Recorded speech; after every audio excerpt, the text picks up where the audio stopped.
ബലാത്സംഗ കേസിൽ രാഹുൽ മാങ്കൂട്ടത്തിൽ എംഎൽഎക്ക് ഇന്ന് നിർണായക ദിവസം.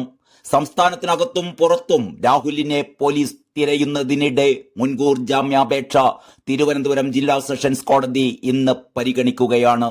ജാമ്യാപേക്ഷയിലെ വാദം അടച്ചിട്ട മുറിയിൽ വേണമെന്ന് പ്രോസിക്യൂഷനും രാഹുൽ മാങ്കൂട്ടത്തിലിന്റെ അഭിഭാഷകനും ആവശ്യപ്പെട്ടിട്ടുണ്ട്. ഇത് അനുവദിക്കണോ എന്നതിലാവും ആദ്യവാദം.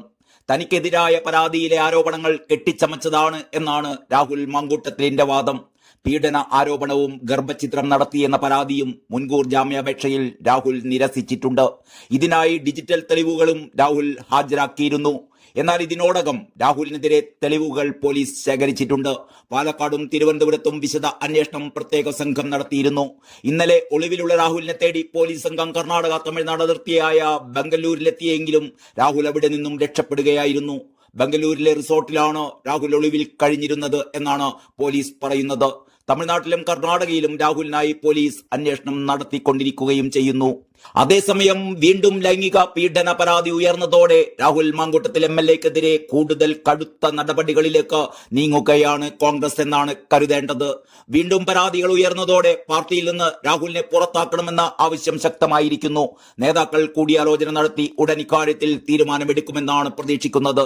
നിലവിൽ സസ്പെൻഷനിലാണ് രാഹുൽ. നിലവിലെ സാഹചര്യത്തിൽ പാർട്ടിയിൽ നിന്ന് പുറത്താക്കിയാൽ രാഷ്ട്രീയ ഗുണം ചെയ്യുമെന്നാണ് നേതാക്കളുടെ വിലയിരുത്തൽ. അതേസമയം എംഎൽഎ സ്ഥാനം രാജിവെപ്പിക്കാൻ സാങ്കേതിക പരിമിതികൾ ഉണ്ടെന്നാണ് നേതൃത്വം പറയുന്നത്. സമാനമായ കേസുകളിൽ ഉൾപ്പെട്ട എംഎൽഎമാർ പദവിയിൽ തുടരുന്നതും പ്രശ്നമാണ്. പാർട്ടിയിൽ നിന്ന് സസ്പെൻഷനിലായതിനാൽ രാജി നിർദ്ദേശം രാഹുൽ അംഗീകരിക്കണമെന്നുമില്ല. ഇതിനിടെ രാഹുൽ മാങ്കൂട്ടത്തിൽ എംഎൽഎക്കെതിരെ പരാതി നൽകിയ യുവതിയെ സമൂഹ മാധ്യമങ്ങളിൽ അധിക്ഷേപിച്ചു എന്ന കേസിൽ അറസ്റ്റിലായ രാഹുൽ ഈശ്വറിന്റെ ജാമ്യാപേക്ഷയും ഇന്ന് കോടതി പരിഗണിക്കുന്നു. തിരുവനന്തപുരം ജില്ലാ സെഷൻസ് കോടതിയാണ് ജാമ്യാപേക്ഷ പരിഗണിക്കുക. കേസിൽ റിമാൻഡിലായി പൂജപ്പുര സെൻട്രൽ ജയിലിൽ കഴിയുകയാണ് രാഹുൽ ഈശ്വർ. അറസ്റ്റിൽ പ്രതിഷേധിച്ച് നിരാഹാര സമരവും ജയിലിൽ തുടരുകയാണ്. ഡോക്ടർമാർ രാഹുലിനെ പരിശോധിക്കുന്നുണ്ട്.